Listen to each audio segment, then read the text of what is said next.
Drugs is probably another thing in our community.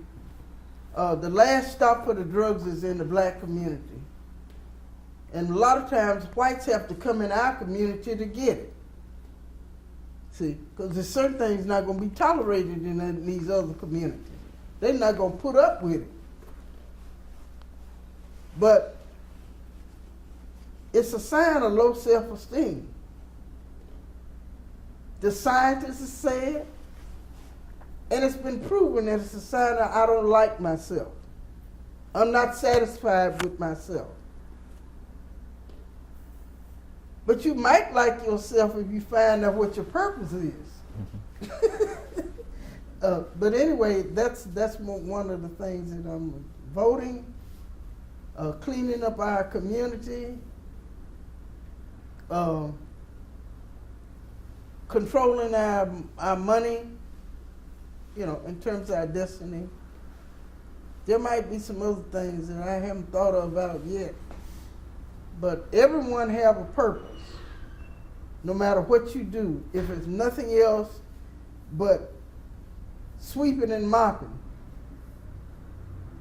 there's still a purpose that doesn't demean you in any kind of way.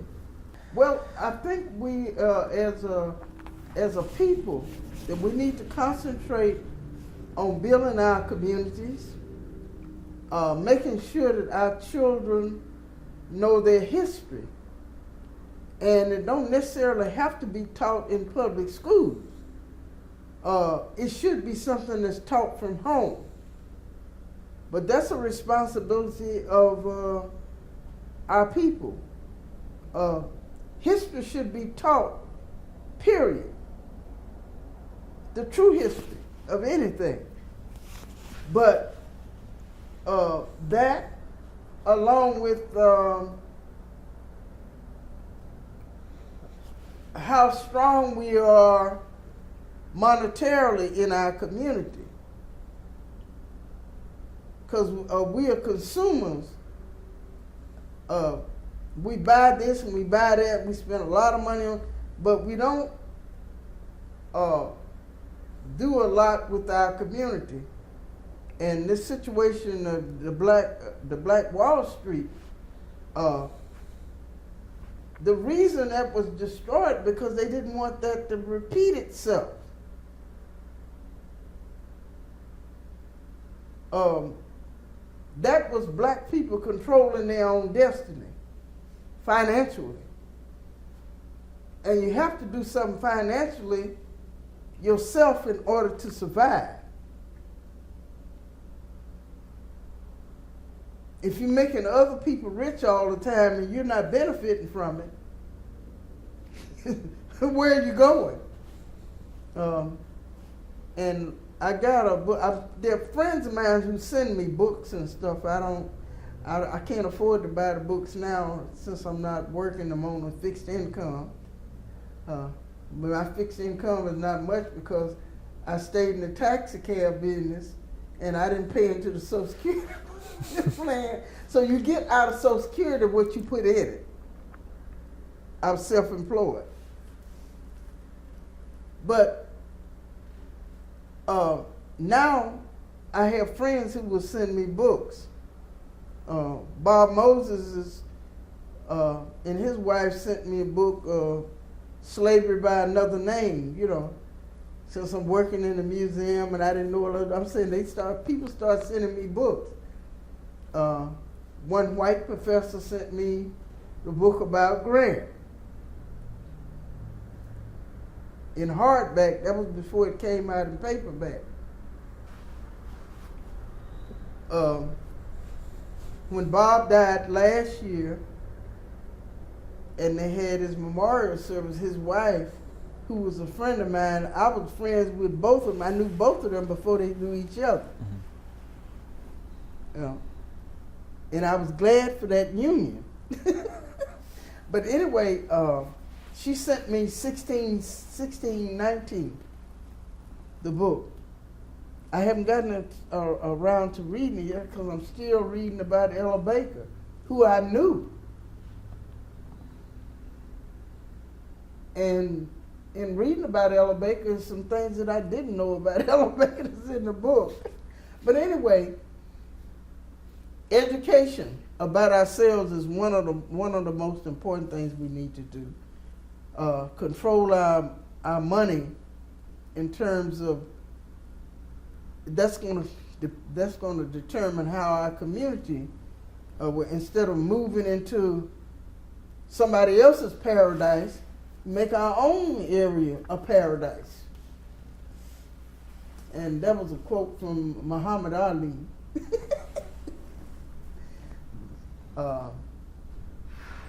And go vote. My opinion about voting, if a person has served their time and they are out on the street, they should be allowed to vote. Now, there's some people, in terms of jail, there's some people don't ever need to be allowed out in the public again. The death penalty. A lot of people don't realize the death penalty is murder. The forensic people put it down as homicide. And at one time, I thought that the death penalty was all right until I found out what it really is. But it's important for us to be in control of our communities. And I mean in terms of teaching and the way our children behave and stuff like this. All of this has something to do with that. And a lot of white children at some point probably was raised by black people. You know, because I had an aunt that worked for St. Louis, and she had every place that they had an account, she had an account, which was some of the big stores in Birmingham, you know. And she wasn't making a lot of money, but I'm saying she had an account at these big stores because the people, and then she raised some of those folks, you know. And they came to her funeral and everything, which I'm just saying, you just don't know. And like I say, some of my friends who were white said, well, I didn't do anything. And one friend of mine said, well, the only thing I could do was be white in the demonstration. I said, well, that was a contribution. That contributed.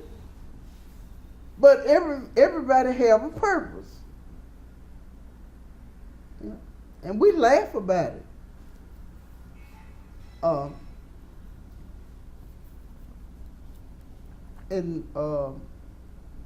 I would like to see more education in terms of history, so our children don't be afraid to learn the history of what happened. And one of the histories that's been hidden is also the rape of the black female. And when people ask me, say, who is your hero? And the person that I would look at would be Robert Williams out of Monroe, North Carolina. Because he did more than Dr. King or anybody ever did. He defended the safety of the black female. Because even during slavery, the master was going out having sexual encounters with the slave. And when the children were born, he'd sell them off because they looked like him to some other plantation. But in Monroe, North Carolina, this particular year, the black woman was pregnant. And this guy wanted to have a sexual encounter with her. He went to her house and attacked her in her house. And the incident went all the way out into the yard where there was a white woman who lived next to her, saw this. And in my mind, I think that's the only reason it stopped him. because a white woman saw him doing this.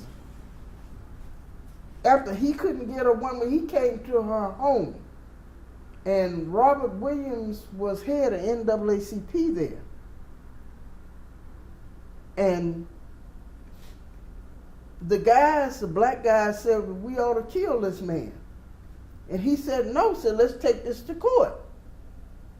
And they go to court, and this man shows up with his wife and denied doing all this stuff. So why would he do this since he's got this beautiful white woman? And the case was dismissed. And black women were outside crying and upset. What are we going to do? Can they just come in and take over like that? But this is something that had been going on all the time. And it's something that we don't talk about now, you know. And Robert said, no, we're not going to put up with this. And they literally had a line drawn, and there was a war going on right there in Monroe, North Carolina. And Mr. James Foreman, who was executive director of SNCC, was telling me about it. I said, ain't no black man got no trenches dug and all. Why do he keep telling me this stuff? I don't believe it.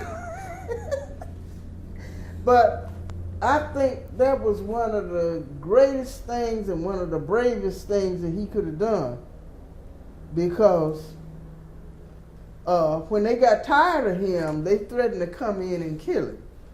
They called his house and told him that they were coming to get him. He left there, Robert Williams left there with his wife and his son, fleeing from Monroe, North Carolina. There's a documentary, by the way, in Selma. You see the documentary.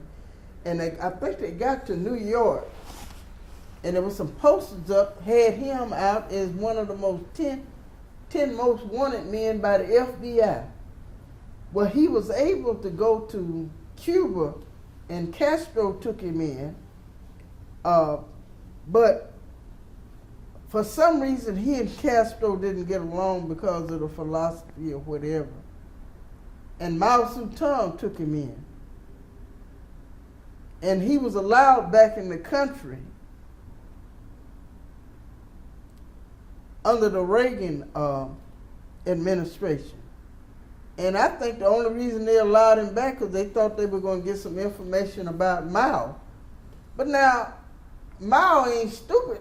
You know, he gave the man a place to live and a safe place to live and be, you know, he was safe there.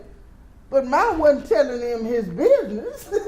But they probably thought that they were going to be able to get some information. And he came back in the country during the Reagan administration.